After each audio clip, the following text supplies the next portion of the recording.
This is Carson Owers from the Boston Celtics, and you're listening to the Boiler Breakdown podcast hosted by Tanner Lee, Evan Webb, and Andrew Eiler. And it's Sunday, October 4th, 2020, and you're listening or watching the Boiler Breakdown podcast. I'm Tanner Lee, along with my co-hosts, like always, Andrew Eiler and Evan Webb. Guys, I think this is the first time we've recorded live since our draft back in July. Yeah, it's been a while. Yeah. I think was it decided I won that draft, I think. False. No. I think on the official vote on social media, I think Evan got the most vote. I know. I know I was last. So I will take it. Surprise. So, but no, glad to get the band back together, and we're gonna, Evan and I, what was it? A week ago, 2 weeks ago, 2 weeks ago now. Yeah. We relived the Joe Tiller era, so we're going in order. Today's the Danny Hope era of Purdue football, which consists of the years 2009 to 2012. I guess I got a question for both of you at the start. When you think of the Danny Hope era, what first comes to your mind? Andrew, go first. It's kind of forgotten because I just kind of after I think the Daryl Hazel years kind of like cloud over it for me, where it just kind of all runs together. I guess I didn't realize until I was looking back at this that Joey Elliott, that was his first year with Hope. That's what I think of as Joey Elliott, just because of him kind of coming out of nowhere. I did not know a single thing about him before that year, and I just remember how well he performed, I guess, compared to what I was expecting. Yeah, Joey stands out to me. Yeah, he was a fifth-year senior that year, and we'll get more into specifics about that. But I do remember the year before, Tiller pulled Painter, and it was got to replace him with Joey Elliott at Northwestern. Elliott came in, and shortly after he came in, he separated his shoulder and was done for the rest of the year. So it seemed like every time it looked like he was going to get his chance, something bad happened, because he was a decent recruit coming out of Evansville, Indiana in high school. And, yeah, he took advantage of his chance when he got it under Hope and flourished for sure. I think for me, it's a lot of – you had some decently high highs, but definitely some low lows. I felt like it's just kind of usually it was we beat who we were supposed to beat. You might get an upset here or there with Ohio State, but even then those Ohio State teams weren't that great anyways. It's just the namesake. They're pretty good in 2009. 2011 they were not good. I was looking at 2011 because I was a freshman that year. But then we didn't really surprise anybody for the most part. So it was kind of you beat who you're supposed to beat, you lost who you're supposed to lose to, and you went to Detroit. Kind of average, yeah. But we would have taken average for the period after that. Yeah. So I think it was weird because I remember looking back. I was a kid at the time, but I remember feeling ready for a coaching change at the time, just because Tiller was getting up there in age and on his way out. So I definitely was ready for a new coach, and everything we heard about Danny Hope, he was a fiery guy, players coach, but just I think sometimes he was too much of a players coach. I think you guys were both spot on. And I think listeners of the podcast that aren't brand new listeners already know that I was a manager for the Purdue football team 2 years at Purdue, and that was 2011 and 2012. So 2 years under Danny Hope is the last 2 years. 2011, I was a volunteer manager, and what that is it's kind of like a trial run to see if you like it well enough to stay. So I worked, I believe it was 2 practices a week, maybe it was 3, but I think it was 2 practices a week, and I got to work 3 different home games. And then in 2012, I became a full-time manager, so I did every single practice, and I did all the home games, but I only got to go on 1 road trip, which usually if you're full-time, you get to go on all the road trips, but we had too many managers, so there was 3 of us who only went on 1 road trip. So I got to be around Danny and the staff and the players quite a bit those 2 years, so I kind of have a little different outlook than some fans might. But yeah, I think you guys were both kind of spot on. When I think about it, I think that he was very close to having a really good program for 4 years. But like Evan said, he would slip up. His teams would slip up when they couldn't afford to at times, and then they would shock people on the flip side. And another huge thing was indecision of quarterback is what I and sometimes it was due to injury. Other times it was just due to they didn't know which one to play. I have 2 guys. Yeah. They went with the 2 quarterback system for two of those years. So So we'll get right into that here momentarily. But first, got to bring up this overlay picture here. I think I shared this last time on the Joe Tiller one. But going into the 2008 season, Morgan Burke decided it was time to find a replacement for Joe Tiller. Joe was going to retire. And it looked like a lot of people, I think, just thought it was going to be Brock Spack, longtime defensive coordinator. And in the end, they chose Danny Hope, who had experience being at Purdue. He was the O-line coach in the late 90s and the early 2000s, including that Rose Bowl run. So I did like that about him, I remember. But I remember being a little frustrated it wasn't Brock Spack. Do you guys remember that at all? A little bit. I'm thinking of one of Brock's back, but I don't remember it too much. I remember when they made the decision, I from what I remember, I feel like I was okay with it. I think Tanner was like you, where I wanted Spack, but ended up being, pretty okay with it, knowing that he had, been a coach already and he was kind of in the family. So that was kind of where I was at. Yeah, I don't really remember how I felt when Hope was hired. I think I just assumed it was like, oh, it makes sense. Bring on Spack, but then I was actually, what I think now, to kind of jog my memory, I think I was probably more okay with the newer Tanners because it reminded me a lot of Painter and Katie, where we brought someone in. It was like, oh, this is what you do. So it was, that worked out pretty well for us for the most part. So why not, do the same thing for football? Yeah, just it's an interesting move. You don't see tons of programs do it, but it gives your head coach in waiting a head start in recruiting because they can go out and try to sign their class and get on the road. And that, like you said with Painter, that got him a head start getting Robbie Hummel, Scott Martin, Eton Moore, and Juwan Johnson. Have you seen any? I mean, so Purdue did it twice there, very close together with Katie and Painter, and then Tiller and Hope. I mean, I don't follow that many other programs all that closely, but I don't know of. I can't think of any other coach that was hired that way semi-recently. I know. It makes so much sense. But when Mac Brown was at Texas for years, they at least it was believed that Wes Muschamp, their defense coordinator, was going to be the next guy, but then he left to take the Florida job. But I mean, with Katie and when Painter came in, it was like Katie's last year, Painter's head coach next year. This year, associate head coach, whatever. But next year, you're the head coach. Same thing. Hope was there. You're the head coach next year. Yeah, I'm sure there's other instances, but I can't recall one recently. I can't either, and that's what I was thinking. Like, it makes so much sense, and Purdue did twice there and back to back. Yeah. Has Butler done anything either? Have they done anything for basketball? I don't feel like they. No, I don't know. I guess I don't know what they did when transitioning from Mata. I don't know. I don't think so because they were all leaving to go to bigger jobs. It wasn't like they retired. The only one I could think of was maybe like Barry Collier when he left. I don't know if he left. I think he went straight from coaching to be the AD. I don't think he coached anywhere else after, so maybe he kind of did. I don't remember who was right after him though. If that was Mata, I do also remember Paul Christ, now the head coach of Wisconsin. He was kind of in the mix too. Yeah. I believe he got I could be mistaken, but I believe he got offered a job and turned it down. I think I could be wrong about that, but he was definitely in the mix. I remember you've said that. You've talked about that too. But and like we said, Danny Hope got out in 2008 and got an early start on his recruiting class. And some of the contributors in his first recruiting class, he signed Alteric McBurse, which was at the time, one of the highest rated running backs in Purdue history. He chose Purdue over Nebraska, I believe was his final two. He's a 4-star out of Florida. Got Antoine Higgs, who's a 3-star. He had offered from South Carolina. Gabe Holmes, 3-star tight end, who had offers from Florida State, among others. And he played for one of the top 5 high schools in the nation his senior year. Gary Bush, another speedster from Florida. Josh Johnson, Rob Henry, and Tavian Edison. All those guys were Florida guys. Had Keith Carlos, who was a junior college transfer, and Kevin Pamphile. So, his first class ended up being rated on Rivals, the 74th class in the nation. On Scout, it was the 71st. So I'm looking at the class right now. I'm not seeing – there's not a single kid from Indiana on his first recruiting class. Sorry, Tanner. Did you say Gabe Holmes? I did. Say Gabe Holmes. No, you're fine. He definitely had a plan in place, and that was to get speed, and more speed. Yeah.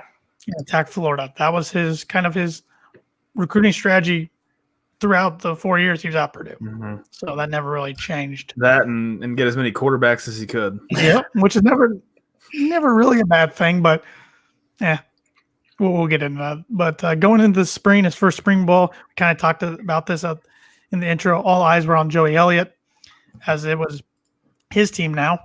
It looked like it was going to be Justin Seller's team after 2008 season, but Justin got in some academic trouble, got kind of kicked out of school for a year.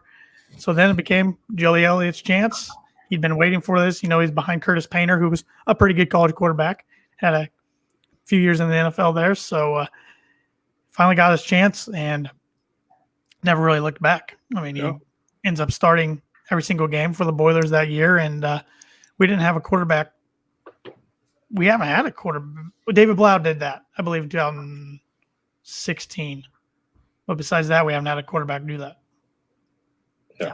I think David Blau did that in Darrell Hazel's last year, if I remember correctly.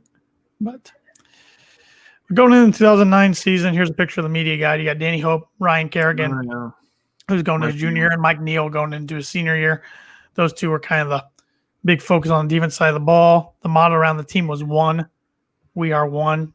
Take it one game at a time. That's right. I forgot about that. Yeah, I remember getting the shirt. Yeah, They had a pretty cool shirt that was out. But I remember being pretty excited because 2008 was kind of a letdown year, going 4-8, but new attitude. Just what's this going to bring? So some exciting games on the schedule. And then here's a gold and black cover of Camp Hope. It says "Optimist reigns as season nears." So the Danny Hope era kicked off with a game against Toledo at home, which the Boilers dominated 52-31, thanks to Ralph Bolden having the third highest rushing yardage in school history for a single game, 234 yards. Kind of a hello college football world. I remember he got a helmet sticker on College Game Day Final. I believe that show was that night. Yeah. They used to do the helmet sticker, stayed up late to watch that. Mm-hmm. Yeah, that was pretty cool. Carson Wiggs hit a big field goal. I think it was a 59-yarder that game. So it was a really good start. And it's kind of interesting to me that his first game as a Purdue coach was against the same opponent Tiller's was. Mm-hmm. Yeah, different outcome. Different outcome, different location as well. But interesting one.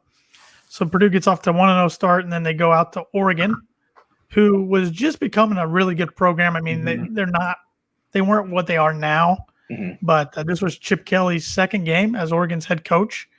They lost the week prior at Boise State, and their star running back, LeGarrette Blount, got suspended for the Purdue game because he threw a punch and hit a guy after the game in a loss against Boise State.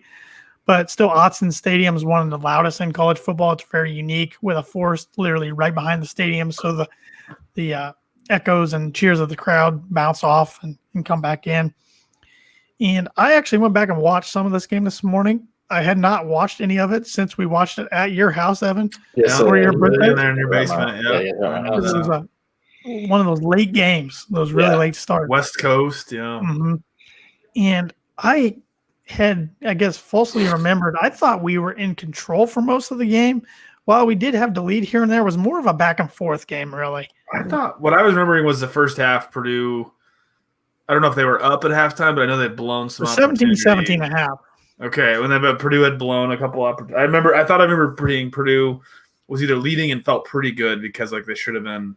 Yeah. I remember feeling good at halftime, and I thought it was all downhill after that. They definitely made some mistakes. Joey threw a pick six in the second quarter. And then in the third quarter, when it kind of went up downhill, was Oregon had a scoop and score, and it was literally on a fumble from the center to quarterback exchange.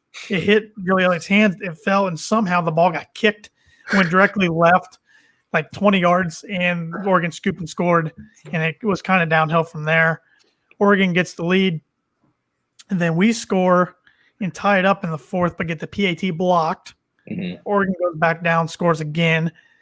We're driving. We get stalled. We have a 4th and 11 play at the 15-yard line. And I think this, to this day, Gary Nord's best play call during his tenure as the offense coordinator at Purdue. It was a reverse to Keith Smith, who came at Purdue as a quarterback. He threw it to Aaron Valentine, who jumped up, made a good catch. So that got us within 2. We went for the 2 points. Joey rolled out, threw it to Kyle Adams, the tight end. He caught the ball but wasn't able to get a foot down in bounds. I remember that. Yep. Where they just had changed that rule. If the rule was the same the previous year, that would have counted because he got forced out by the guy. So Purdue ended up losing that game 38-36, and the cover of Gold and Black was so with the O's and the Oregon logo close. Boilers missed chance for upset at Oregon because, that home and home with Oregon was 2 painful losses. Yep. You had the double overtime loss at home the year before, and then the close loss out there. So, yeah. But I still remember feeling pretty good after 2 games. I'm like, we dominated Toledo, who's a middle of the road MAC team. We were real close from pulling the upset, and I loved Hope's fire at Oregon. I remember them running out, and the crowd was booing us, of course, because that's what you do to visitors. And he started doing like the Hulk Hogan airwave for the crowd. I'm like, we haven't had this kind of moxie in a coach, right? Because Tiller wasn't that way. So he was definitely a fiery guy at the beginning for sure. So. Then we returned home to face Northern Illinois, another MAC school, and this is where things kind of started to go to south. We kind of talked about in the intro. This is where it was like one of those games you should win, but don't. They end up losing that game 28-21. I just remember Aaron Valentine. He had a punt return for a touchdown, which I believe is Purdue's last punt return for a touchdown. It's been 11 years. But he also had a couple fumbles. I think he lost at least 2 that game. So very costly, simple mistakes. And then primetime game the next week, the Irish come into town for a night game on the ABC. And this is where I think the fans and the media start to turn on Danny Hope, and he never really regained them during it. So it's only his 4th game, but they end up losing a game. Yep. I went back and watched the ending last night just because I wanted to remember the exact details. Yeah. Purdue down 17-7 going into the 4th quarter. Then the defense starts playing well. We get the ball pretty early in the 4th quarter. We score, throw a touchdown to Keith Smith to get it 17-14. And then we run a beautiful wheel route to Jason Taylor, who was wide open, scores to get the lead 20-17 before the PAT with 3:41 left. And Evan, do you remember how loud that stadium was on that play? Yeah, so I was there, and that was fun. Because it really felt like when Jason crossed the goal line there that we were going to steal one that we didn't really deserve because we were getting outplayed for a majority of the game. Jimmy Clausen was on pretty much one wheel because he had a hurt foot. So Dane Chris was coming in now and then, kind of switching it up. But Notre Dame got the ball back with a little over 3.5 left to play. And, of course, we all remember the ending, which we're going to talk about here soon. But one play I forgot until I watched today was we had them 3rd and 14 during that drive, and they were able to pick up 17 yards on the completed pass with ease. Over the middle of the field, I'm assuming. Yeah. Nope, sideline. Ah. On the sideline. Route, but it was just wide like, open middle tight end. Wide open, number 83. I forget who he was. It was just like, wow. Like, I had completely forgot about that. So, I mean, you stop them there, it's 4th and 14, you probably got to win the game. But anyways, Notre Dame's driving. They get in scoring range. They threw an incomplete pass on 1st down, tried to throw a fader out to Golden Tate. David Penner broke it up. 2nd down, they run a draw, and they're out of timeouts. So they're kind of scrambling. They're not sure what to do. It looks like Jimmy's motioning for the spike. There's kind of chaos going on. Danny Hope decides to call timeout with 36 seconds left on 3rd down, which gave Notre Dame time to regroup, figure out what they want to do. And then he threw an incomplete pass on 3rd down, but then he found all or nothing on 4th down. He found Kyle Rudolph for the eventual game-winning touchdown. For some reason, my memory makes me think that I kept thinking the timeout was before the touchdown. So like the timeout. 2 plays. Yeah, I remember that incorrectly then, but I have the longest time I've always thought that it was the timeout and then they got it, so it made it a lot worse in my mind. And to this day, it's still kind of head scratcher why he did it. I mean, the announcers were surprised. They thought maybe it was he wanted to give the defense time or the offense more time in case Notre Dame did score, which that's the only plausible thing I can think of. But even then, that's not putting a lot of faith in your defense. No. So that was really. Looking at our comments, that was when we posted the other day about how we're going to record this podcast. One of the comments was from Ryan Blankenship about how That's one of his biggest memories. The lost Notre Dame at home. It was called timeout with 7 seconds, but Jimmy ended up winning it for him. So, right there with you, Ryan. Yep. Yeah, that would end up being Charlie Weiss's last game against Purdue as a head coach. I think they made a bowl game. They could have made a bowl game, but they declined it because I think they went 6-6. But yeah, that play just frustrated me. I mean, still frustrates me to this day because we had them and we haven't beat them since 2007. So, but after the game, I think this is where the media relationship kind of got lost with Danny Hope. Danny wouldn't. He refused to admit he might have messed up. I mean, he just kept being stubborn about that he made the right call. Would do it again if he 10 out of 10 times. So I think that kind of rubbed the media the wrong way, kind of how he went about answering their questions after that game. So, but very frustrating loss because all of a sudden Purdue finds themselves in a 1-3 hole 4 games into that season. It's like, okay, this thing needs to get back on track quickly. Mm-hmm. But it didn't. The following week, the home loss to Northwestern 27-21, another close loss. And that's kind of a theme to this year. They just were so close, very close from being 10-2.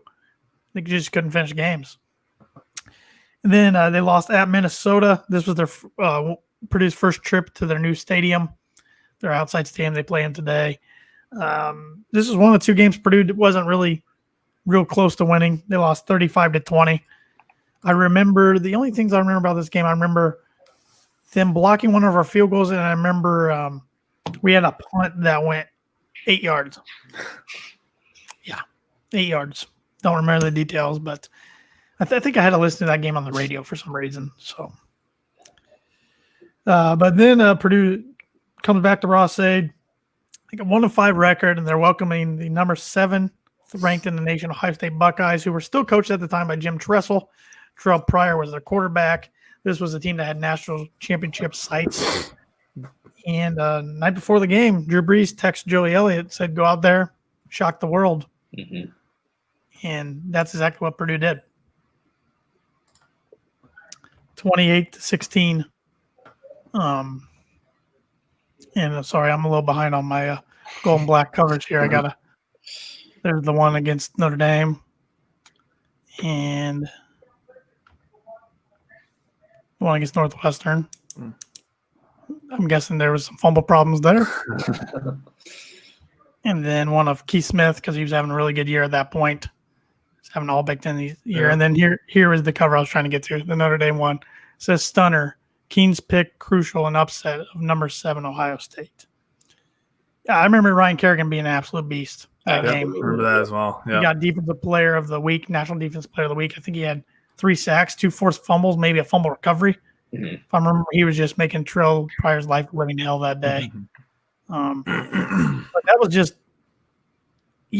just a fun game. And I think that was the high point of the Danny Hope era. Yeah. I think it's really kind of where this whole, kind of fun little game that Purdue and Ohio State have of, no matter how good Ohio State is, no matter how bad Purdue is, if they're coming into West Lafayette, and anything can happen. Just kind of think because at least with Tiller, we were usually pretty good to where if they lost, it wasn't competitive. It was competitive. Or if they lost, it wasn't. They weren't losing to a one-man team. But that changed with Hope. But yeah, that was definitely probably the highlight. I think. I mean, you could tell after the game. I went back and watched the very end just to see Danny Hope's reaction after the game, and I've never seen a Purdue football coach that pumped after the game. Even Jeff Brom in 2018, he was elated. There's some great pictures of him after the game, but Danny was jumping around, just fist pumping, and he was right in the middle with everybody with his whistle in his mouth, looking up at the camera. And remember, he was saying it was a great win for Boilermaker Nation, and I think he just kind of felt some stress come off of him. Because 1-5 in their first year. 1-5, a lot of close losses.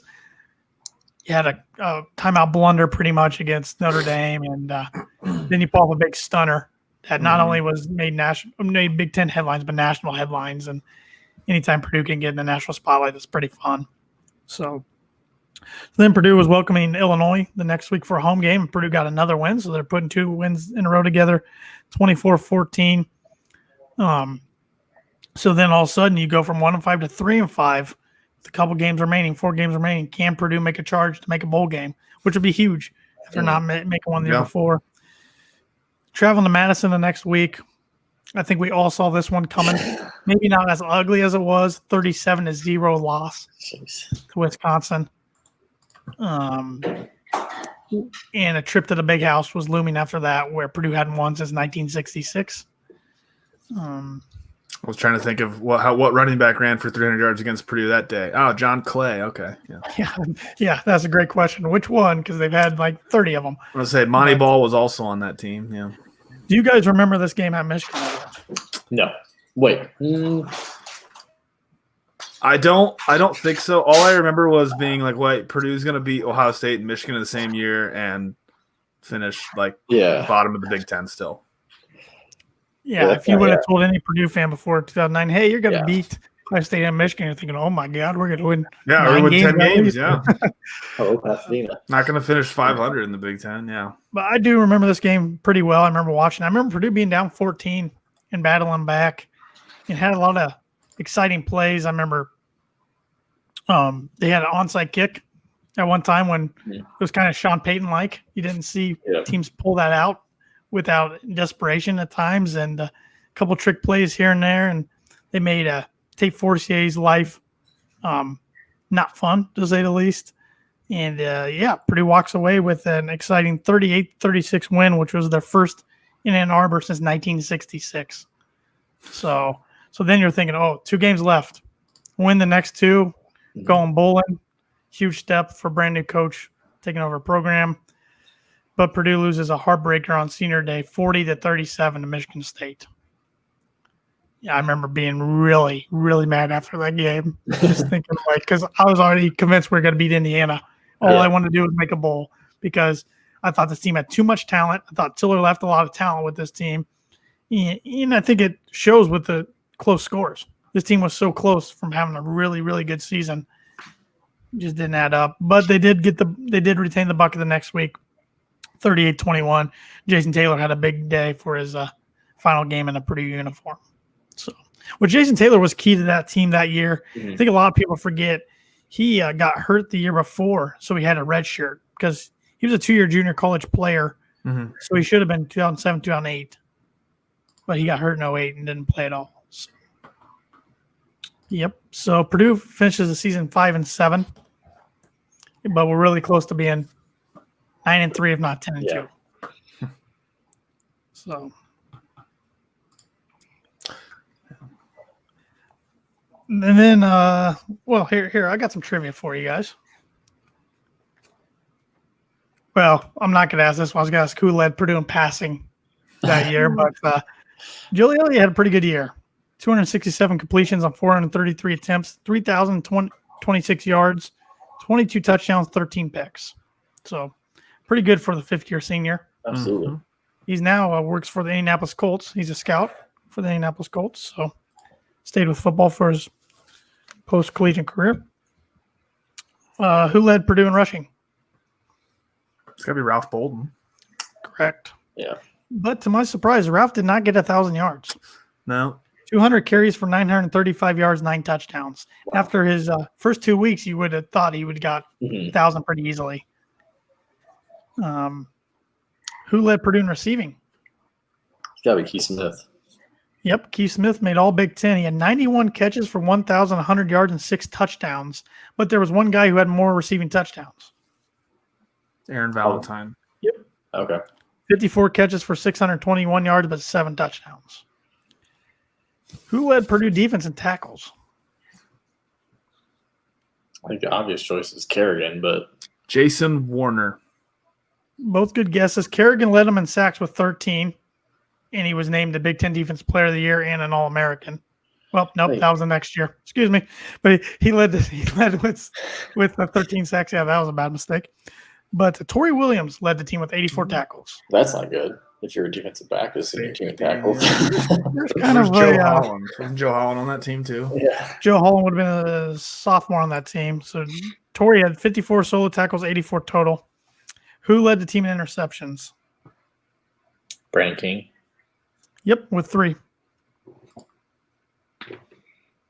Yep. Fun fact here: Quan Short had 2 interceptions on that team. Really?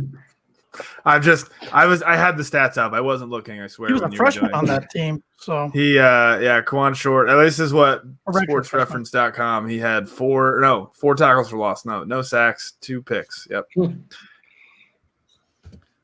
right. Well, before we get into talking about the 2010 season, I thought we would introduce one of our sponsors. We got 3 sponsors on board this year for the Boiler Breakdown, the season 2. We're calling it season 2 of the podcast. Brand new sponsor on board, and that is Mad Mushroom. The Boiler Breakdown is brought to you by Mad Mushroom. Serving Boilermakers since 1993, Mad Mushroom is located in the heart of West Lafayette and is well known as the home of the original cheese sticks. But whenever I visit, I like to sit down and have an ice cold beer while trying out their latest pizza of the month. Next time you're in town, stop in and tell them the Boiler Breakdown sent you for $5 off any order over $20. Also, any Boiler Breakdown listener can use a coupon code BREAK5, that's all caps, BREAK 5, to claim your discount online at madmushroom.com. Mad Mushroom, feed your head. And Get we all are the cheese sticks really, possible. what's that? I said get all the cheese sticks possible. Get all the cheese sticks. You can't go wrong with any of the dipping sauces. Nope. Ranch, marinara, I- cheese, just kidding. garlic, Not a ranch, not a ranch garlic sauce. butter. Get that out of here. I like all 4 of them. So get yourself. Yeah, I mean, in a large cheese stick makes a good meal. So Yeah, absolutely. yeah, definitely go check them out. And like they said, let them know Boiler Breakdown sent you, and you'll get $5 off any order of over $20, or use the promo code BREAK5, all caps, online. Can't Get go to the Ross same Save. Can't go to Ross Save this fall, so might as well stay in the dorm room or stay in the apartment and order some cheese sticks for the game. Or even if you're going to have a little socially distanced tailgate party at your house, watching the Boilers and Rondell Moore score some touchdowns. So we haven't even talked about that. Hold on, we haven't even talked about that, have we? No, we haven't. But Okay. That'll be at the end. That'll be at the end. yeah, I was getting there later. So we got a few more seasons to cover here first. So and we got to get moving here. This is already. So 2010 season, going into 2010 season, Danny Hope's second year. This was an interesting year. Kind of headlines, and I should have brought this up before the 2009 season, was they got a quarterback transfer from the University of Miami, Florida. Robert Marv decides he's got to transfer to Purdue. At the time. It was a huge deal. I remember that, yeah. Robert was a high 4-star from Plant High School in Florida. He won Mr. Football. Mr. Football in Florida, broke yeah. Tebow's records in high school. He was the number 8th ranked quarterback in the nation by rivals. Went to Miami, started 2 years, but just didn't go very well. Got in some legal trouble. So he's looking to go elsewhere. Well, Miami at first put a ban that he couldn't go to any SEC school or a school in Florida. Well, then they kind of lifted that ban a little bit, but he still couldn't go to any school in Florida or the University of Tennessee or LSU, because those are rumored schools he was looking at. So it came down to walking on to Tennessee, going to South Florida, Oklahoma State, or Purdue. And he ends up choosing Purdue. That was in May of 2009. And then a few months later in July, he tore his ACL while working out or doing some drills or something. But that was going to be okay in the eyes of a lot of Purdue fans because he had to sit out anyways. So, and we had Joey Elliott, of course. So 2010 rolls around. Robert Marv is named a starter. I remember that was my freshman year at Purdue. So I remember everybody was buzzing about that. They had number 9 jerseys on sale. People were buying them, and everybody was just really excited because, okay, we got Robert Marv, got Ralph Bolden coming back, even though Bolden was coming off a torn ACL in spring ball. Mm-hmm. So once that happened in spring ball, he was out for the year. So we're not having Bolden coming back, but we have Robert Marv. We have Justin Stiller coming back as a wide receiver now. He got reinstated. Got Keith Smith coming back. So still a lot of talent. You got Ryan Kerrigan, Kawan Short's a year older. A lot of talent coming back. So I think there were some expectations around 2010, especially because 2009 we were so close, even though we went 5-7. So here is a cover of the 2010 Purdue football preview. It says, "Let's make some noise." And Purdue was hoping to make some noise as they started off the year. Well, before we do that, let's talk about the recruiting class real quick. This was Danny Hope's best rated recruiting class. This class got rated 49th on Scout and 54th in Rivals.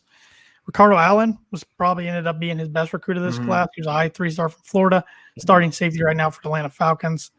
We also had Bruce Gaston, Joe Gilliam, Will Lucas, Sean Robinson, O.J. Ross, Ryan Russell, Justin Sins, and Cody Webster, just to name a few that contributed a little bit during their Purdue careers. But like I said, Purdue wanted to make some noise. Well, first up, starting the year off up in South Bend at Notre Dame in the Brian Kelly era. This was Brian Kelly's first game as Notre Dame head coach. Robert Marv's debut, as we talked about, just was an ugly game for Purdue in a 23-12 loss. A game that they had a lot of missed opportunities, I felt like. It was just a pretty ugly game. Purdue did have a touchdown. Robert Marv ran for a touchdown, got a penalty flag for unsportsmanlike conduct for doing a flip in the end zone. Yep. Came back to the sidelines. Danny Hope said, "There's your one. Don't do it again," because that was his first touchdown he had scored in over 2 years. So he's a little excited.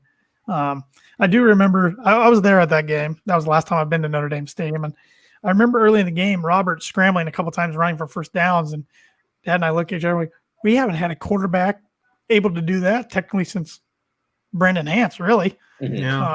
I mean, Drew Brees a little bit. He could scramble around when he needed to, but we didn't have a guy who could really get out of the pocket and run when he needed to. So that was exciting. And of course, Robert threw 2 picks that day, but you saw his arm strength on display. It's like, all right, we got ourselves a quarterback. This guy's got to be good. He's got to live up to the billing. So we return home the next week against Western Illinois. Ugly win, to be honest, 31-21. And when you're facing an FCS team, you think you should win by a lot more. 2 things stick out to me in this game. Alteric McBurse had his only Purdue rushing touchdown of his career on a play where it looked like he was going to be down. He got spun out by the defender, kept himself going with one hand, and ran for the touchdown. Then late in the game, Keith Smith completely tore his knee. His foot was stepped on by one defender. Another defender tackled him, and he tore, I believe, his ACL, MCL, and PCL. I think it was all 3. And that was just a huge blow because it was late in the game. It was in the fourth quarter. I mean, the game wasn't out of reach yet, but at the same time, it's like, oh, man. I mean, the guy's coming off 91 catches, 1,100 yards, and 6 touchdowns, was all Big Ten. And he was a 5th-year senior, so he was going to have to apply for a 6th year. It was just a huge blow to the offense, and this was an offense that was already without Ralph Bolden. So if only we knew that's when the injuries were going to start and they weren't going to stop throughout 2010. Next week, Ball State comes into Ross-Ade. Another kind of ugly win, but they got it done, 24-13. Robert Marv got banged up in the second quarter, but I don't remember if he ended up finishing the game or if it was kind of situational if Henry was coming in a little bit. But I do remember I was sitting up pretty close to the front row of the Ross-Ade Brigade that day, and Robert was walking by, and when the fans were high-fiving when the players were high-fiving the fans, and his knee was iced and was just completely black and blue. Jeez. Completely. So I'm like, that doesn't look good, and that's the same knee that he tore his ACL. So I was like, I wonder if he's going to play next week. Well, Toledo comes to town again, back-to-back years. I don't know what was up with that contract because we played at Toledo in 07 when Tiller was still a coach, and then back-to-back home games. I don't know what was up with that. But Robert Marv tears his ACL in the first quarter on a simple drop back. Fumbles the ball. Toledo, I believe they fell in it. I don't think they scoop and score, but they fell on it. And all of a sudden, Purdue loses their quarterback on top of their best wide receiver and starting running back. And Purdue lost that game, 31-20. So now you're 4 games in, you're 2-2, and you didn't even look that good in those wins without your quarterback, running back, and best wide receiver.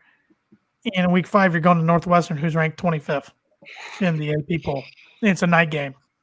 And it's redshirt freshman Rob Henry's first career start.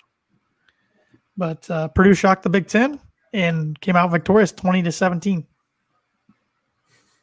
Didn't he have like a 60-yard run that game?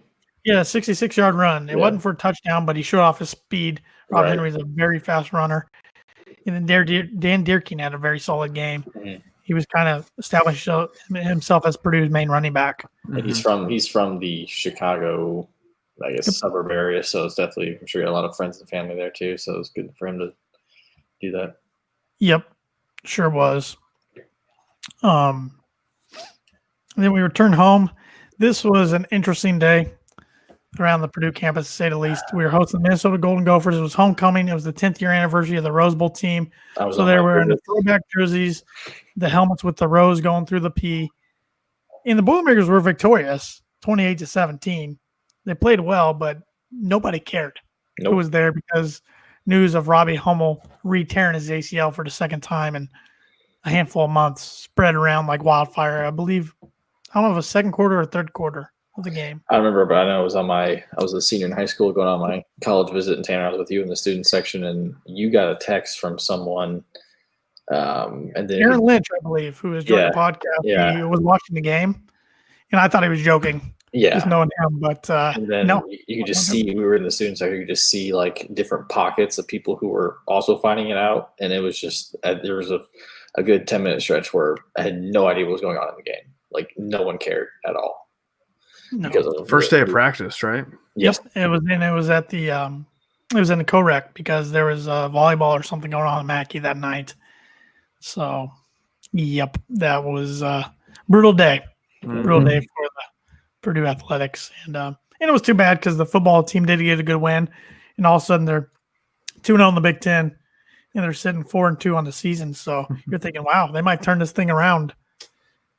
And then the next week they traveled to number 11 Ohio State in the Horseshoe and lost 49-0. Little payback. And not only did they lose, but Rob Henry gets hurt. Pretty much tears his finger really, really bad. And got it caught in the guy's face mask. Tore the fingernail off completely. Ripped up his hand really bad. Didn't even know if he'd be able to play the next week at Illinois. I was at this game. It was freezing. It was just freezing. We were like 5 rows from the top. The wind was whipping. It was cold. Rob Henry played the first play of the game, and that was it. He was trying to wear some certain glove. Couldn't do it. So true freshman Sean Robinson had to be thrown in the mix. And a lot of listeners might be thinking, why did Caleb Turbush not play? Well, Caleb Turbush was academically ineligible 2010 season. So that's why we did not see him. He was would have been a redshirt sophomore that year, and he would have been in there. I'm guessing he would have been the second option behind Marv ahead of Rob Henry, but I could be wrong. He definitely would have been ahead of Sean Robinson. Sean was a good recruit out of Rochester High School in Illinois. He was a high 3-star recruit, had offers from Notre Dame, Ohio State, some other big-time programs. And he could move around a little bit. He was a mobile quarterback, but he wasn't ready for this stage yet. And the Boilermakers got walloped up at Champaign 44-10. Michael LaShore ran all over them that day. So now the Boilermakers are starting to kind of find themselves in free fall. But and what do you know? Number 7 Wisconsin's coming into town the next week. And Purdue did have the lead at halftime this game, 13-10. They lost 34-13. Yeah. Jesus. I just looked at that Wisconsin team just for fun. They almost had 3 running backs rush for 1,000 yards that year. That doesn't surprise me. Monty Ball was 4 yards short of 1,000 yards. John Clay was 1,012, Monty Ball 996, and James White 1,052. Insane. I mean, year in, year out. So they each may have run for like 200, 300 yards against Purdue. It was either 2010 or 2011 when they scored 70-plus against Indiana. Yeah, one of those years they scored a ton of points on Indiana, I remember. Just ran all over them. Yep. The following week, man, our schedule and the Legends and Leaders thing used to be pretty brutal. But we welcomed Michigan into town, Shoelace Robinson. I remember this was a rainy game. I remember Ricardo Allen had a pick 6, but Purdue came up falling short 27-16 to Michigan. But the bowl hopes still weren't gone yet. Purdue was 4-6 with 2 games remaining. Same position they were the year before with 2 games remaining. But they had to travel to number 11 Michigan State. This was still to this day one of the most frustrating losses I can remember as a Purdue football fan because Purdue had these guys on the ropes down 14 in the fourth quarter. Had a blocked punt, a couple other mistakes in the fourth quarter, and ended up losing 35-31, which ended the bowl hopes because I'm thinking in the back of my head, man, if we can upset Michigan State, then beat IU the next week, Danny Hope might win Big Ten Coach of the Year with all those injuries. Because what also I forgot to mention was Justin Siller against Michigan. We came out and lined him up a quarterback at Wildcat the first play of the game, and he broke his foot. Very first play. It was just like anybody who was decent was getting hurt on the offense side of the ball that year. Yeah. It's just so frustrating. But Just offense, though. just offense. Defense was still pretty healthy. Yeah. So then you're playing against Indiana. Neither team can make a bowl, just playing for pride, keeping the buckets. And we lose 34-31 in overtime. This wasn't okay, so this wasn't Austin Starr's field goal. That was 2007. That was a couple years prior. That was this was Kevin Wilson beating Danny Hope, and Rob Henry threw an interception in the end zone trying to make a play. So because just a field goal takes in double overtime. So very maddening ending to the year, very frustrating year. 4-8 in the year. I think all Purdue fans just wanted to forget about as quick as possible. Besides Ricardo Allen having a breakout freshman year and Ryan Kerrigan being the Big Ten Player of the Year and the All-American, like I kind of spoiled earlier on. He had 12 and a half sacks that year. And right here, the gold and black cover says, everybody's All-American. Kerrigan produced first unanimous choice since 1980. So he was Superman. Would go on to get drafted by then the Washington Redskins, now the Washington football team, where he still plays today. And he's their all-time sack leader in franchise history. So pretty good player from Muncie, Indiana, who barely had any offers.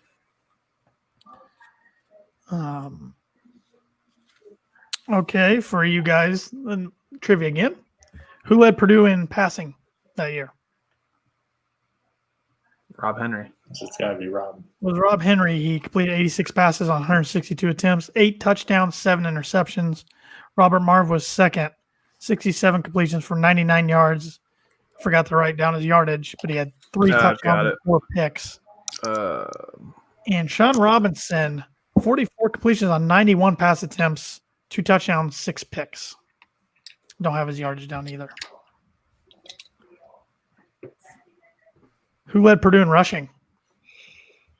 Dan Deerking. He was second. Oh. I can't remember who was running back at that point. Deerking had the most rushing. Probably Henry then. Rob Henry. Huh. Rob Henry had 104 carries for 594 yards, 4 touchdowns. Deerking had more carries with 118, was just behind him in yards with 568 and had 3 touchdowns. Who led Purdue in receiving? Catches. Who led him in receptions? Is Gary Bush still on this team? He was, but he was not. No. He was a sophomore, but he did not.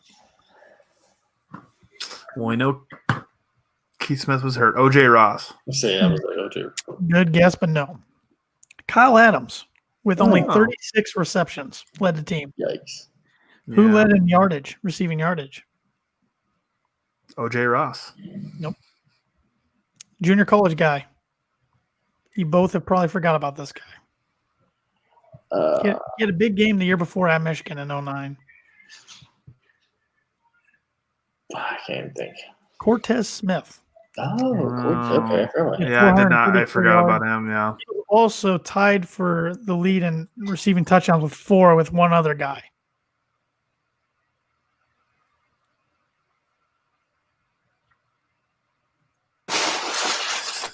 Justin Siller. Good guess. Tavian Edison Hmm. with 4. So Edison had 32 catches for 316 yards, 4 touchdowns. So I look back at the 2010 season. I just think of injuries right away. Injuries, and more injuries, which we had a comment here on Facebook. It says, Hope couldn't get it going. Had great players too. Kerrigan is a good example. Injuries killed us in 2010. Do that was a wash. Hope just couldn't recover after that season. We had a lot of talent. That was the frustrating part. In 09 and 10, we had a lot of talent. We went 5-7, 4-8. Didn't have much to show for it. So, but then Purdue's entering the 2011 season. They think they got a quarterback in Rob Henry. It looks like it's going to be Rob Henry's team going forward, and he's on the cover of Gold and Black there. It says the making of a quarterback. And then the season preview says reasons for hope. And it has Kawan Short, Rob Henry, Dennis Kelly, Ricardo Allen, Ralph Bolden, and Carson Wiggs. All players who had experience. And there was reasons for hope in 2011. You're looking at the schedule right away. You're like, okay, we should jump out to a 3-0 start before we host Notre Dame. But before we get into that, and before we get into talking about the recruiting class, got to mention another new sponsor of the Boiler Breakdown podcast. That'd be Webb's Family Pharmacy. Webb's Family Pharmacy is an independently owned community pharmacy with stores located in Rochester, Akron, and North Manchester, Indiana. Webb's is happy to announce that they are providing flu shots by appointment right in your cars. You have no excuse not to get your flu shot. No They excuse. come to you in your car. So, simply call them to set up an appointment, and their friendly and caring staff will be happy to help you. For all of your high-quality medical equipment, supplies, and pharmacy services, check out www.webrx.com or give them a call. Webb's Family Pharmacy, the professional pharmacy with hometown touch. Boilermaker owned as well. Boilermaker owned. Only pharmacists I've ever had, and they are fantastic. Cannot say enough good things about Webb's Family Pharmacy. Locally owned, like I said, 3 small communities. Great pharmacy. All right, the recruiting class for 2011. There's a couple guys I got written down here. Brandon Cottom, Akeem Hunt, Raheem Mostert. A lot of fans probably have heard of him. Pretty good running back in the NFL right now. Robert Kugler, Taylor Richards, Akeem Shavers, and Frankie Williams, just to name a couple. Scout had this class ranked 77th, which was Danny Hope's worst to date. Rivals had him at 93. So wasn't a very highly regarded recruiting class from the recruiting websites. But Also had a kid named Shane McKeskey, who just shout to him because I had Spanish class with him his 5th year, senior year. So Yep. So I remember this game very well, the opening game for 2011, Middle Tennessee State. I remember that game because my parents got to campus and my dad realized he forgot his tickets. So he had to go to the box office and buy 2, which weren't hard to do. They're very cheap. So he was able to get – I remember this game being about 98 degrees and Evan Webb wearing jeans. yes, sir. Yes, sir. It was literally the hottest game I've ever It been to. was hot. It was warm. Yeah. And Black Purdue shirt, jeans. That was my attire for most of my college career. and Purdue was playing like hot garbage. Yep. They had a rotation of quarterbacks because I should have mentioned this before. Just when it looked like Purdue could figure out their quarterback situation, Robert Marv was still coming off an ACL injury, which it hadn't healed right yet. I don't know if that was due to lack of pushing himself in the rehab part or just not healing correctly, but he wasn't ready to go. Rob Henry was ready to go, but early in camp, Rob Henry tears his ACL about 2 weeks before the season was supposed to start in a non-contact drill. So then Purdue's find themselves rolling with Caleb Turbush, redshirt junior, who had missed all of the previous year due to academics, like I had mentioned, and also Sean Robinson, who was a sophomore. He got 1 drive in before Purdue, after that game, decided to redshirt Sean for the rest of the year. So Turbush was the guy. Purdue got a win 27-24, but they needed a Ricardo Allen blocked 47-yard field goal attempt to secure that win over against Middle Tennessee State. Not the greatest Not good. start. I mean, it's a win, but it's like, oh boy. But I also kind of remember thinking, okay, we got that blunder out of the way. We got Rice coming up next week. We can roll. We were at Rice. This was a home and home, finishing up from 1998, Drew Brees' first start. And I remember a few things from this game. Once again, Robert Marv wasn't ready to go, so it was the Caleb Turbush show. First drive of the game, Turbush overthrows O.J. Ross. That would have been a long, 80-yard touchdown. It was wide open. And that was just kind of how that day was going to go for the Boilermakers, as Carson Wiggs was lined up for a 31-yarder to win the game, and Rice blocked it and upset the Boilermakers 24-22. One of the most embarrassing losses I can remember as a Purdue football fan. That Rice team was not good. Rice team was Glad I not missed that game. Yep. Yeah, I've kind of blocked that one out. Yeah. I remember know watching that that one. Wings, etc., because I didn't get the CBS Sports Network at the time in my apartment. So then Purdue find themselves at 1-1, just not feeling very good about themselves. But they have Southeast Missouri State coming into town, and there's the game program for that day. It was band day and family day. Purdue cruised in this one, 59-0. They ran for 393 total rushing yards as a team, which was a Danny Hope high. Purdue did everything they wanted and more that day. So got a little confidence going up with the Irish coming into town for another primetime game, another night game. So that's 2 in 3 years, which were ABC. Actually, I think this was ESPN one. ABC or ESPN night game. Either way. First play of the game, Caleb Turbush tries to find Gabe Holmes for a sideline route. Underthrows him by like 15 yards. Picked off. And then 2 plays later, Tommy Reese found Michael Floyd in the end zone for a touchdown, and it was just off to the races for Notre Dame, and they 38-10 just drumming. I remember being so excited for this game, finally being a student for the first time. See my first Notre Dame game as a student in the student section. It was a night game. Yeah, people were fired up, and the first play, just the air, it's like nope, evacuated. Yeah, yep.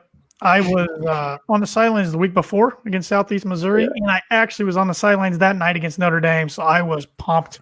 Getting to be on the sidelines, it was like a dream come true for me against Notre Dame, even though it was a dream come true being manager instead of a player.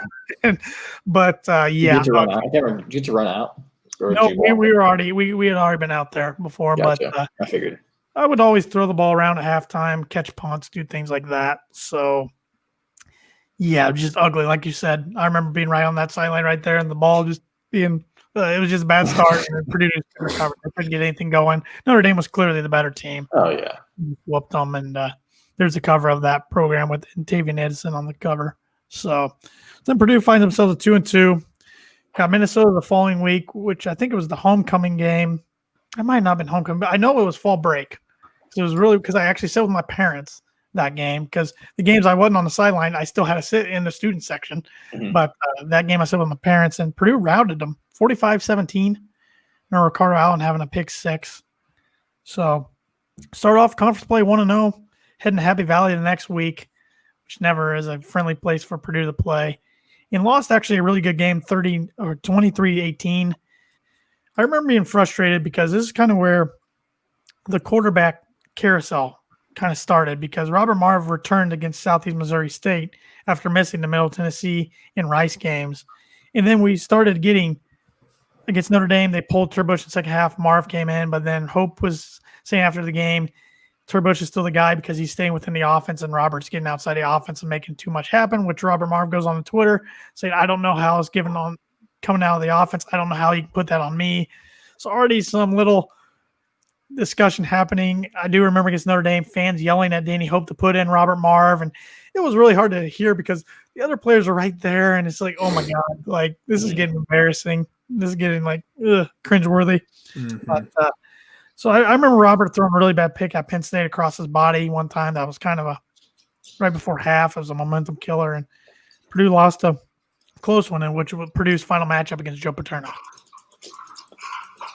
Yeah, what I remember from that whole carousel thing, and I could be remembering it wrong, was that it always seemed like Turbush would start the game, we get in a hole, and then Marv would come in and just sling it everywhere, and he'd get into trouble because he was throwing it, a bunch and trying to make things happen, where Turbush was being super conservative and not trying to make mistakes, but then not doing anything either.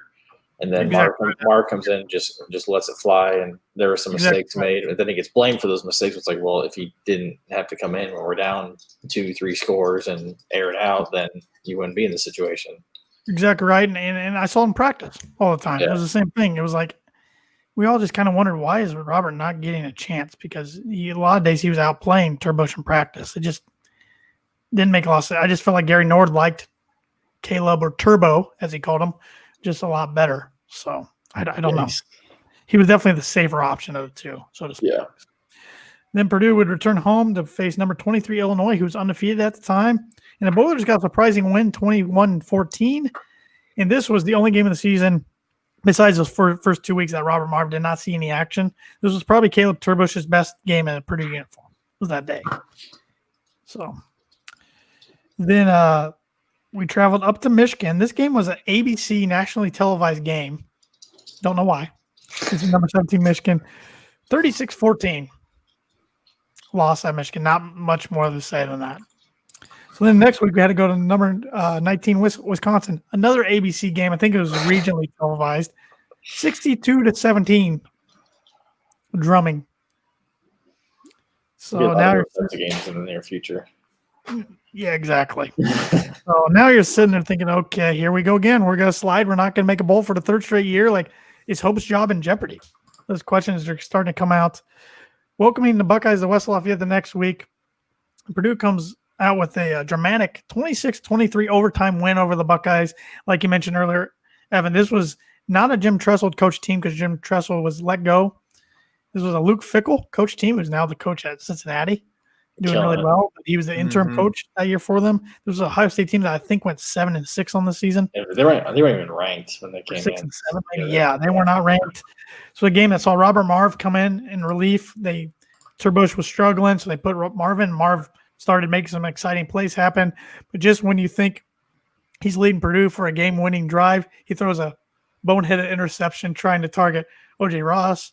High Stakes goes down the score. Looks like they're going to win the game, and Bruce Gaston puts up a mitt and blocks the extra point. Takes the game into overtime, and Purdue ends up winning on a QB sneak by Robert Marv, which he took the call himself, reached the ball over the goal line, and that was probably the highlight of his Purdue career. I don't know.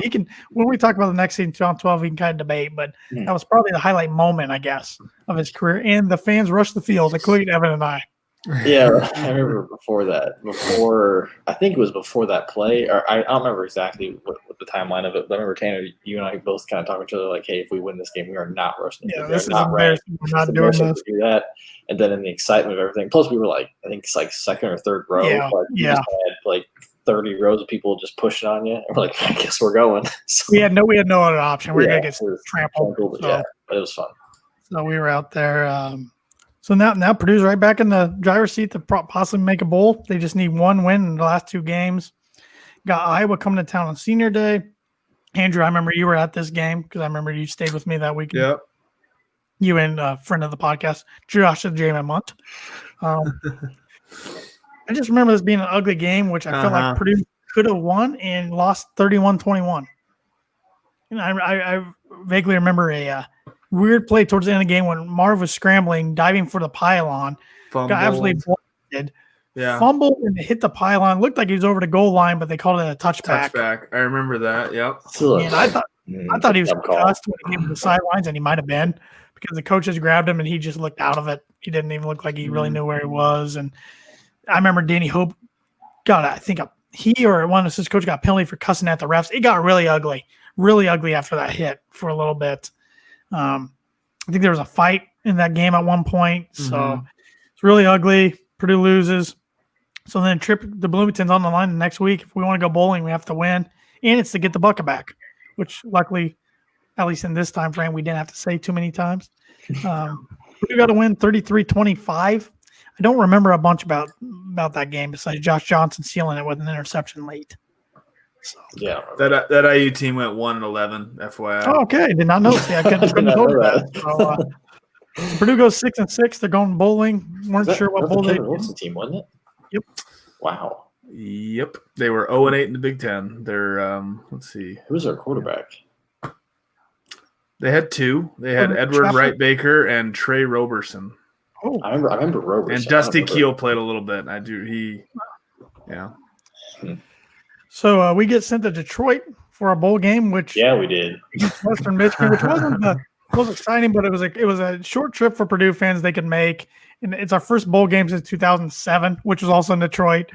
It's a little Caesar's Bowl, hot and ready pizza. At least the name changed. At least it wasn't the Motor City Bowl. It wasn't the Motor City Bowl. It was the Little Caesar's Bowl, which is not that anymore. I don't even know what it is. It's at Fort Field in Purdue Stadium. You were there, weren't you, Tan? Or were you on the field? I was 11. We both were there. I thought you were on the field as a manager. No? Nope, I tried to, but no. You got some gear, though, didn't you? I did get all the bowl game gear. Got a bowl game ring. We won that game 37-32. Weird game. Bunch of fumbles, some onside kicks, a kick return touchdown from Raheem Mostert. A lot of weird things, but who was the receiver for them that was really good? Jordan White. Yes. I'm just looking at their team. Yeah. He had He was 140 catches, 1,900 yards. He was quick. Yeah. He was pretty He was damn good. good. He was Yep. good. Yep. 17 touchdowns. Yeah.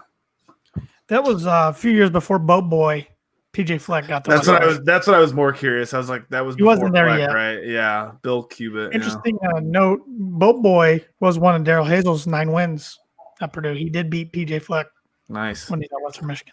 Suck it. So Purdue ends up with a 7-6 record. They get Danny Hope's goal of being bowl champions done. And after the year, Morgan Burke gives Danny Hope, I think, a contract extension. I don't remember the details of his 1 year or 2 year contract extension. So everybody's like, okay, I guess he's going to be our coach for the foreseeable future. But more little trivia questions real quick. Who led Purdue in passing? I'd be Marv. Turbo. It was Turbush. In we're talking about yards. In yards and touchdowns both. Okay. Yeah. Sure. He had 171 completions for 277 attempts. I actually don't have his yardage written down, but he had 13 touchdowns, 6 picks. Marv had 61 completions on only 109 attempts, 4 touchdowns, 5 picks. Who led the team in rushing? Is Ralph Bolden back? Ralph Bolden. 148 carries, 674 yards, 6 touchdowns. Keem Shavers was right on his tail with 111 carries, Shavers. 534 yards. Yes, he was. Yeah. 6 touchdowns. Akeem Hunt had 33 carries, 299 yards, 2 touchdowns. Caleb Turbush had 83 carries for 333 yards and a touchdown. We ran a lot of read options with him for I some don't reason. remember that at all. RPOs. Mhm. Yep. Raheem Mostert, just for Purdue fans, just to make them frustrated, 16 carries, 110 yards, 2 touchdowns. Probably the fastest kid in the league right now. That's cool. Who led? Yeah, exactly. Who led Purdue with the receptions? And Tavian Edison. He was second with 44. I'm trying to remember who was even on the freaking team at that point. Gabe Holmes. Nope. Valentine wasn't still on the team, was he? Who? Valentine? He was. Nope. He's gone. Yeah. Oh man. He was a senior on this team. Kyle Adams. Oh, shoot. I can't even. I can. Justin Siller, 50 catches. Oh, okay. He had 474 yards, but only 1 touchdown. And Tavian Edison led the team in receiving yards with 584, 3 touchdowns. He was tied with 2 other guys with 3 touchdowns. Who were they? Was Chuizzo on there? No. 2 Florida boys. That narrows it down. Two juniors on this team. Was Ross a junior? Yep. OJ Ross was one of them. And This guy's been mentioned tonight already.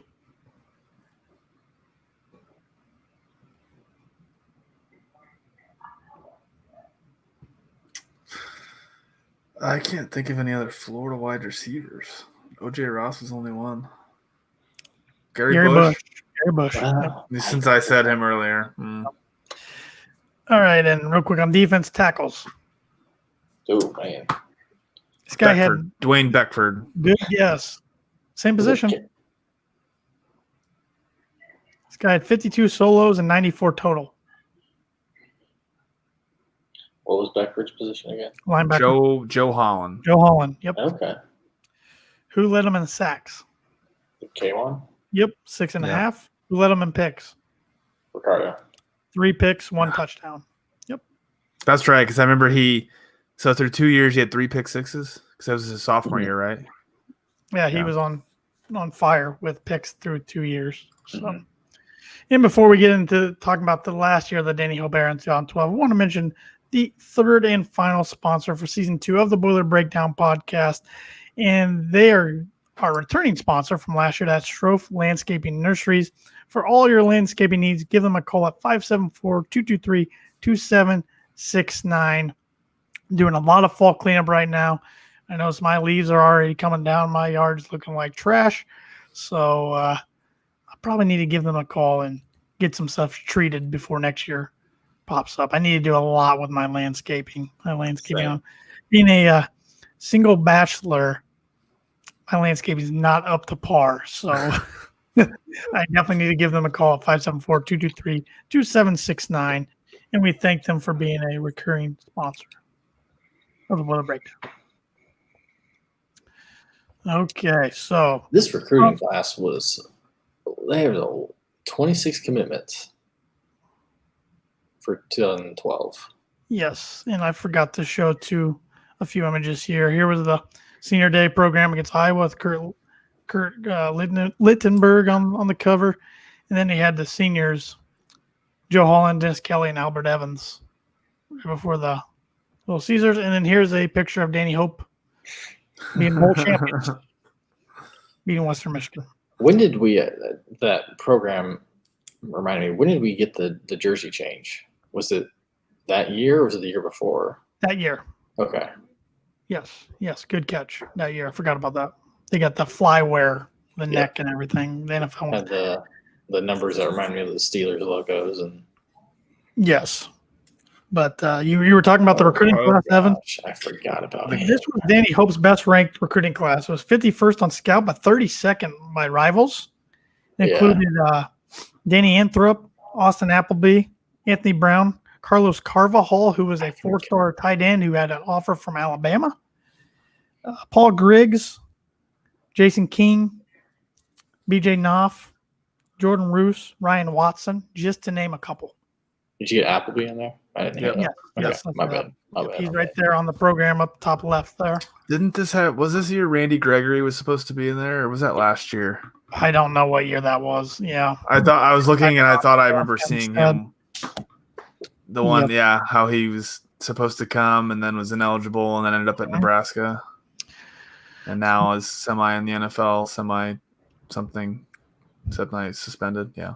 And and there was a lot of like this cover says strong foundation. It was a new look defense as Purdue got rid of Gary Emanuel and got Tim Tibesar, who was coming from the CFL as their new defensive coordinator. And they're coming off, you got healthy quarterbacks. So Robert did not get injured in 2011 season, and he got granted a 6th-year eligibility by the NCAA, which was nice of them to give him one, which they didn't give Keith Smith one for 2011, which still baffles me to this day.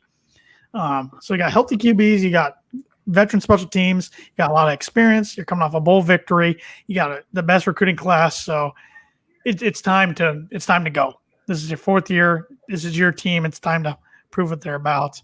But the question was, who was going to be the quarterback? You got Caleb Turbush, who started every game the year before. You got Robert Marv come back for a 6th year, who would come in a lot of times. And then you got Rob Henry, who was going to be the starter before he tore his ACL. Previous year, so you got 3 options with experience, which is a good problem to choose from, I guess. So do you guys remember anything as far as expectations or anything going into 2012 personally? I don't remember my expectations. I just remember being pretty frustrated throughout the entire year. Yeah. That's what I remember. Well, I remember expecting us to really compete for our division title because Penn State and Ohio State were both ineligible. That's right. Penn State had the all this stuff go down, and Cerno ended up losing his job. Bill O'Brien's new coach. They couldn't make a bowl game originally for 4 years, ended up only being 2 years. And then Ohio State had their ring selling scandal going on. Urban Meyer was their new head coach, but they couldn't make a bowl either. So it was really a lot of people were saying it was between Purdue and Wisconsin for that division. I remember and a lot of people were picking Purdue. I remember the Carlos Carvajal commitment because that was a big deal. I know it was even 6'7", but he never panned out. Never panned out. I remember that was because I think he was. Let me check here. I guess he had an offer from Alabama, and anytime Alabama offers and Purdue can get a guy over Alabama, it's a pretty big deal. Yeah. But I'll get it right into the first game of the year. We play Eastern Kentucky, Danny Hope's old school. They were ranked number 18 in the FCS to start the year, so a pretty good FCS school. Ironically, Caleb Turbush was on the cover for this game, but an hour before the game started, it was released to the public that he was suspended for this game. Still to this day, I'm not sure what it was. They said it was academic related. Not sure, though. So Robert Marv got the nod, and Robert had his best game in a Purdue uniform, throwing 3 touchdowns, 295 yards, as the Boilermakers cruised a 48-6 victory. So right away, I think a lot of Boilermaker Nation thought, okay, Robert's going to start next week at Notre Dame. Nope. Turned right back to Caleb Turbush as Purdue went up to face number 22 Fighting Irish. But Turbush could not muster anything in the first quarter as Purdue was down 7-0. Robert Marv came in the second quarter, got things going, got 10 points on the board, threw a touchdown to Tavian Edison, and got a field goal. So Purdue found themselves right in the game at halftime. So they go with Marv in the second half. And Robert's playing pretty well, leading Purdue on a potentially game-tying drive. They're down 17-10 in the fourth quarter. And he gets in the red zone and gets hit. ACL goes bye-bye again. Third time, same knee. So Turbush has to come off the bench. And I will say, on fourth down, he threw a game-tying touchdown to Tavian Edison. That was his best throw as a Purdue quarterback. For as much grief and flack as I give Caleb Turbush, that was an absolute strike. So then Purdue's tied 17-17, but they could not stop Tommy Rees from getting Notre Dame into field goal range and ultimately kicking the game-winning field goal to beat the Boilers 20-17. Remember, this game was maddening because Everett Golston, because they kind of had quarterback issues going on too. Everett Golston fumbled one across the goal line, and the ball came out of his hands, hit the pylon. Should have been a touchback. It was reviewed. Still called it a touchdown. To this day, I have no idea. His hands weren't on the ball. Don't know how that wasn't a touchback.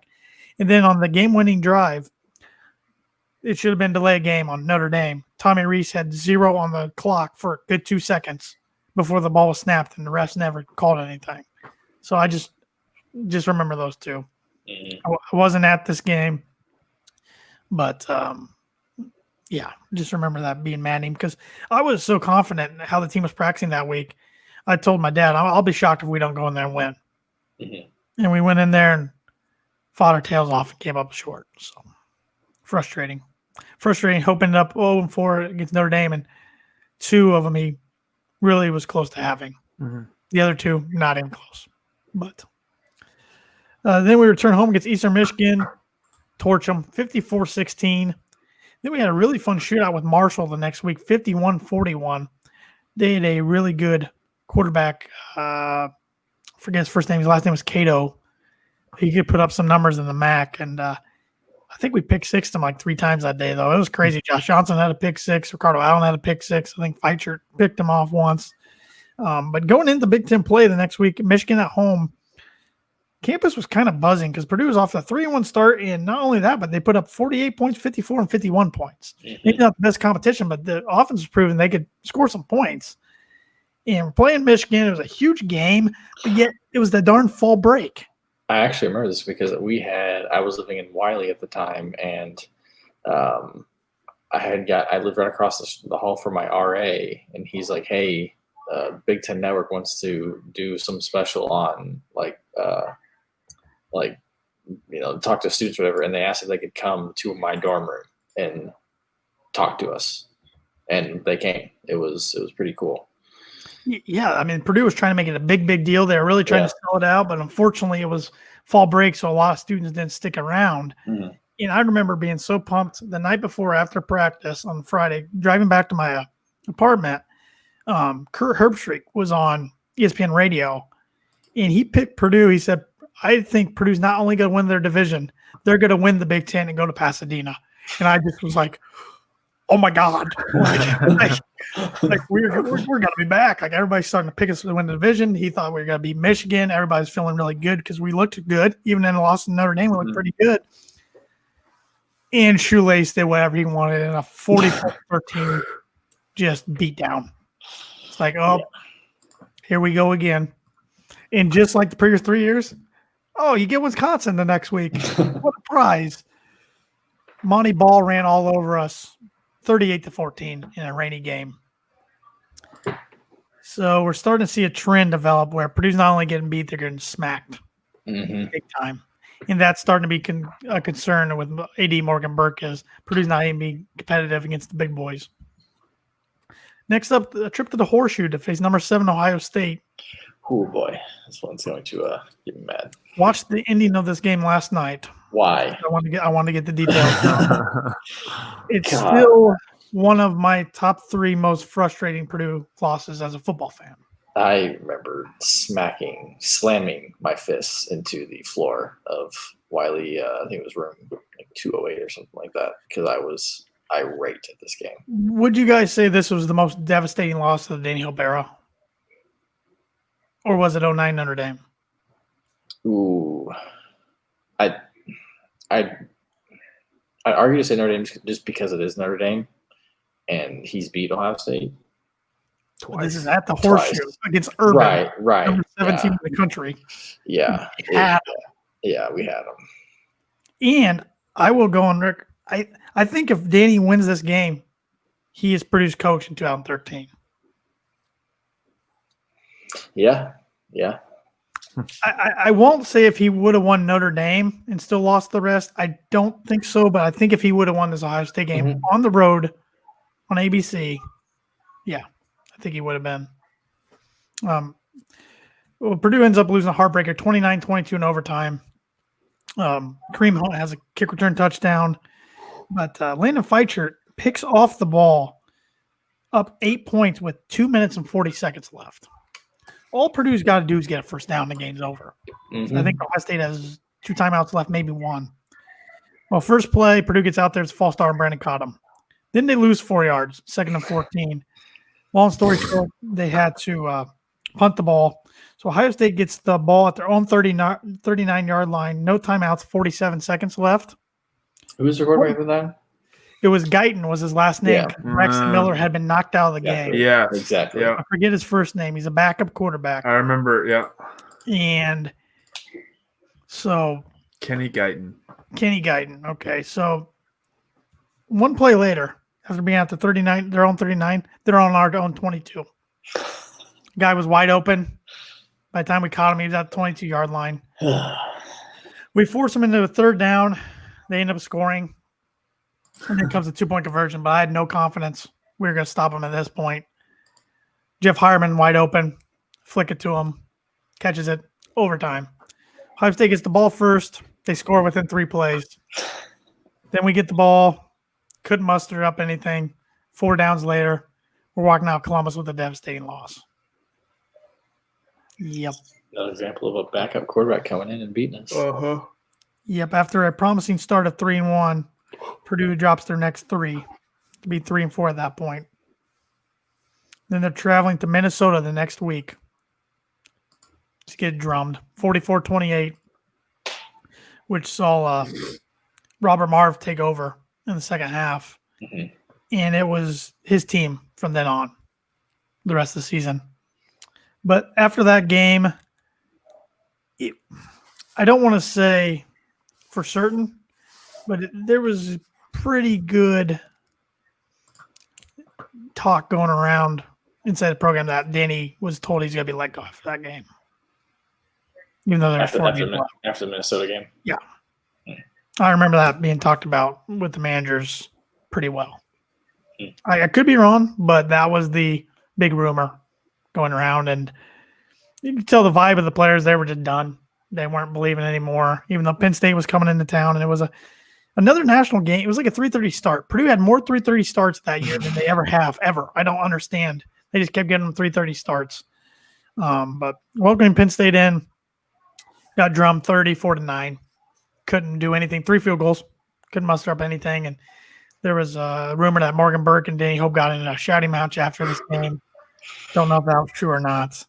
But here was the program for that game, Josh, on the cover. But, yeah, so then Purdue's looking at 3-6. They got to win out to make a bowl. Don't think too many people were too hopeful going to Kinnick Stadium, a place Purdue hadn't won since the 90s, early in the 90s. But odd thing happened that week, which offensive coordinator Gary Nord hurt his back really bad lifting weights. He couldn't be the offensive coordinator anymore, so Patrick Higgins took over. Completely called a different game that game than we had previously seen in the first 8 games of the year. And Robert Marv played really well. With torn ACL, brace and all, he scrambled big time to get some field goal range late in the game. Paul Griggs nails, I think it was a 49-yard field goal to win the game, 27-24, just felt like a huge win at the time. It's like, wow, Purdue, we got Illinois and Indiana coming up next week. They might back themselves into a bowl. Travels to Champaign the next week. That was the one road trip I made that year. Freezing cold game. It was another 3:30 start at nighttime freezing. It was a very ugly game, but Purdue did enough to get the job done 20-17, setting up a record of 5-6 going into the Old Oakham Bucket game. So you win, you're in a bowl.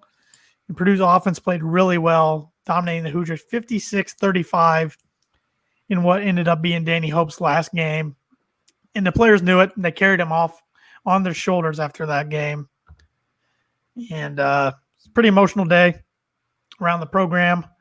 Remember his wife looking at the media and saying, "You guys all counted us out. You said we couldn't do it. We won the last 3. It's great to have the bucket. Keep it going bowling. We didn't really care where. We're in a bowl. I mean, we didn't think we were going to be in a bowl, but the next day, Danny Hope was relieved of his coaching duties. Purdue gets shipped off to Dallas in the heart of Dallas Bowl. We're like, cool. It's a January 1st bowl. Oh, we're going to give you Oklahoma State, who's pissed off because they didn't get a better bowl. 58-14 was the score of that game. That's all we really need to say about that. Danny was there, wasn't he? He actually showed up as a fan, went into the locker room before the game, thought that was pretty cool, and showed what kind of guy he was, that he loved his players. Mm-hmm. Patrick Higgins was the interim head coach for that game.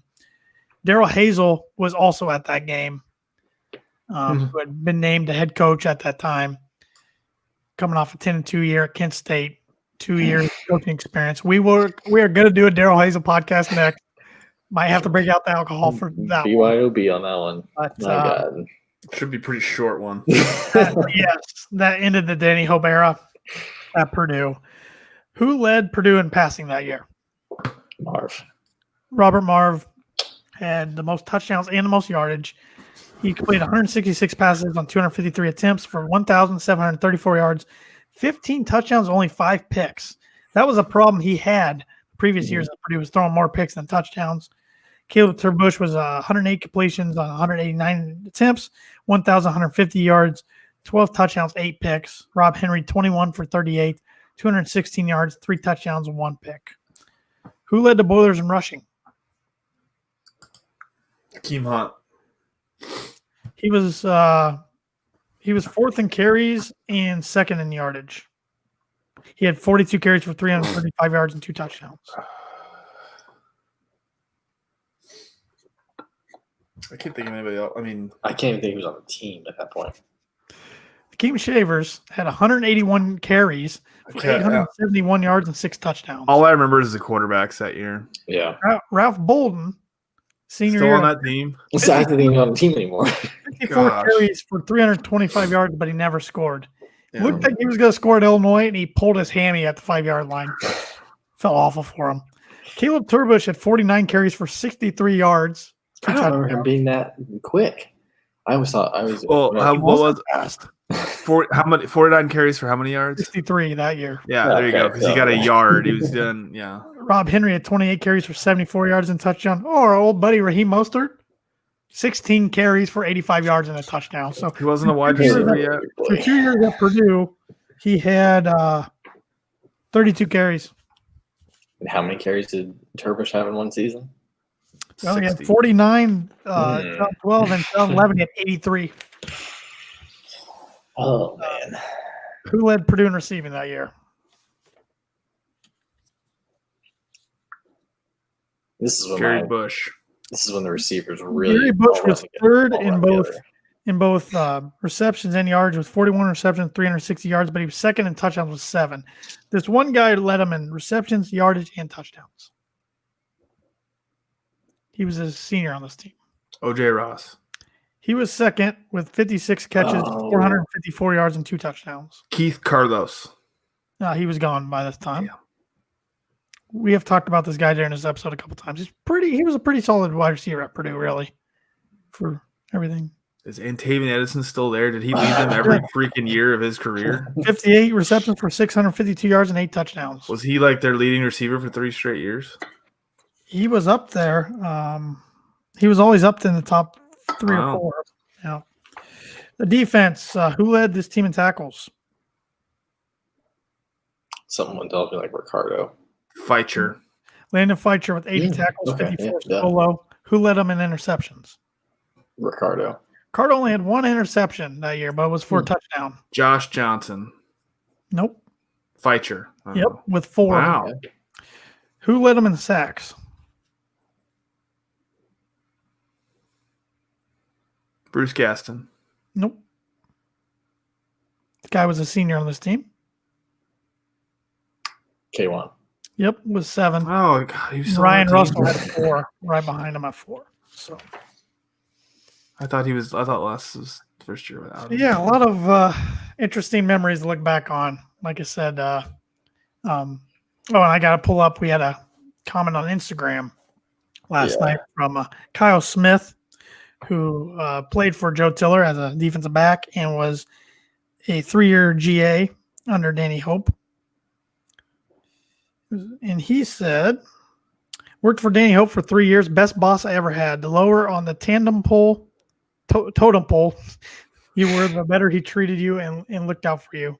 You couldn't beat that man into the office. As a grad assistant, I would try to get there first to make the coffee, and every morning I'd walk in, the coffee would be made because he made it first. It tasted like crap because he put 30 scoops in. He drank a straight black and called it cowboy coffee.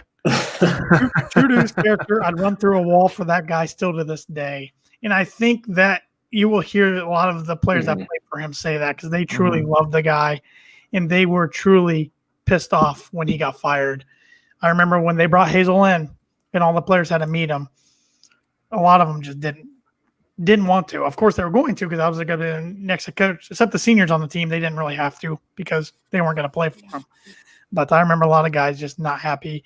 I think Austin Appleby, who redshirted that year in 2012, if he didn't redshirt, I think he would have transferred somewhere else because he was. I remember him posting a picture of him and Hope when Hope was recruiting him, like him in his living room, saying, just giving thanks to the guy. I mean, I felt the same way. I mean, I felt there was a need for a change at the time when he was fired, but I still like the difference between him getting let go and Hazel getting let go are completely different feelings. I felt really bad for Hope because I really liked him as a guy.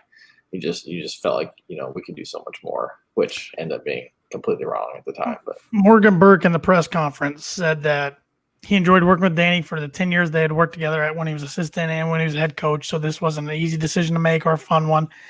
But he pretty much said they need to be more consistently competitive, and we were losing too many fans. Oh, boy. Because the fan numbers were dropping. Buckle up. Only if we knew what was to come, which we will touch on our next podcast, hopefully sometime next week in the Darrell Hazel era, which I had always said, be careful what you wish for. Grass isn't always greener on the other side because Danny's era at Purdue was very mediocre, probably a little less than mediocre. Yeah. But I will always say I never thought he got a fair backing by the athletic department. He didn't even ever make $1 million a year. His assistants got paid very poorly. I was going to say, you think about his assistants. And he never got to hire a lot of real quality assistants. And the guys he had, he was loyal to. Most of them were there all 4 years. Don Lanholm, who I was the manager with, he was the outside linebackers coach in 2012. He was the defense coordinator in 2009. So Danny kept him, even though he changed his duties. Then Gary Emanuel was the defense coordinator in 2010 and 11, and Tim Tibesar in 2012. Gary Nord was the offensive coordinator all throughout the Hope era. So I just never thought he got really the backing he needed. And that's exactly what on our Facebook page, Kurt Anderson a comment in our posters just saying we definitely need to include there how the athletic department set him up to fail with no budget, and that's putting it kindly for assistance. I mean, that was the thing. I think where a lot of the frustration, at least like I feel like us as friends and kind of our age of fan base in general, was really starting to kind of get tired of Burke. Was kind of the shoestring budget, and obviously we weren't winning, but also we weren't doing anything other. I mean, you saw these other schools, just really spending money to, make their facilities top notch. And there was a whole, hey, we're not getting to the arms race of college football, which came down later with when President Daniels took over and we had Hazel at the helm. But still, it was kind of the same thing where we just weren't really doing much outside of changing up uniforms to really set ourselves apart. Yep, I agree. It was just, I always liked the guy. I mean, being around him a lot, he was always nice to me. I didn't have too many conversations with him. I had a few instances with them. I remember I would the guys would catch kickoffs or punts and they'd throw them to me and I'd throw them back to the other manager to shoot them out of the jug machine. And he came over to me talking about Raheem one time. He's like, that guy right there, he's a hell of a specialist. Hell of a player, hell of a specialist. I'm thinking, why don't you give him the ball more? But then he's like, you think you'd catch one of them? I'm like, probably not, sir. No. And then I was shooting the jugs machine off prior to the Illinois game. He comes up to me and goes, always want to put a cat in one of them things and shoot it down the field. Hear it just go screaming down the field. I just look at him like, yeah. I'm like what? Like, wow. Like, I don't know. I mean, maybe he already knew he was getting fired, but if so, he wasn't in that mindset right then. Like, I don't know. He was professional. I mean, he was. He, like I said, his relationship with the media wasn't always that great. No. I think a lot of Purdue fans thought he came off as an unintelligent guy, but I don't think he really was. No. He was definitely a fighter for his players and maybe too much at times, like you mentioned earlier, Evan. But he was a player's coach. So just a few wins here or there, and the whole tenure might have been different, but wasn't meant to be. And before we wrap things up here, I had to share this one. This was my 2011 Halloween costume. Oh, God. Yeah, Coach Genio, I thought it was pretty spot on. So it's not bad. Whistles, shades, and all.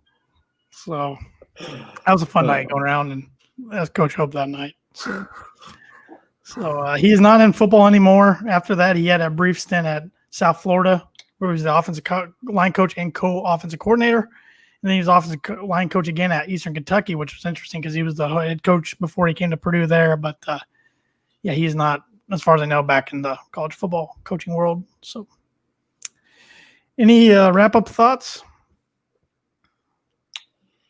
Yeah, it's just, I mean, kind of hit on top of just a lot of just inconsistencies and, going from Tiller to Hope, we were hoping to take the next step. I mean, obviously the last year of Tiller was a little bit of a down year, but you're hoping you're kind of get right back into where we were with, 8 to 9 wins, which is, we were kind of getting tired of it at the time, kind of like how Nebraska fans felt with Bo Pelini of, 8 wins isn't enough. And my God, I haven't seen it since. Yep. It's like I said, it's interesting. If he has that win at Ohio State, maybe we never get Daryl Hazel, and you might not have Jeff Brom. You don't know. Might not. Yep. Maybe Danny Hope gets let go a year sooner or 2 years later or something like that, and which is a year before we hired Jeff Brom, and I don't know. Which we also gotta thank Danny Hope, because Danny Hope's one of the guys Jeff Brom called after and asked Danny if he should accept the job, and Danny said yes. He said nothing but good things about Purdue, but it also helped that Mike Bobinski was the athletic director now instead of Morgan Burke. So there's no hard feelings from that aspect. Yeah. But he was one of the reasons that Jeff Brom took the job. He had respect for Danny Hope, and through working with him in the past, called him up. And So next week we will cover the Daryl Hazel era. It's going to be painful. It's going to be brutal. It's going to be guarantee it's going to be shorter than this podcast, but we'll probably also talk about the return of number 4, Rondell Moore, and maybe a little bit about the Purdue schedule as we get closer and closer. 3 weeks. To October 24th, 3 weeks from yesterday, when Purdue hosts the Iowa Hawkeyes to kick off this unique 2020 Big Ten football season, to say the least. But with that said, thanks for listening. Thanks for watching. And we'll see you next week. And as always, boiler up, hammer down. Boiler up.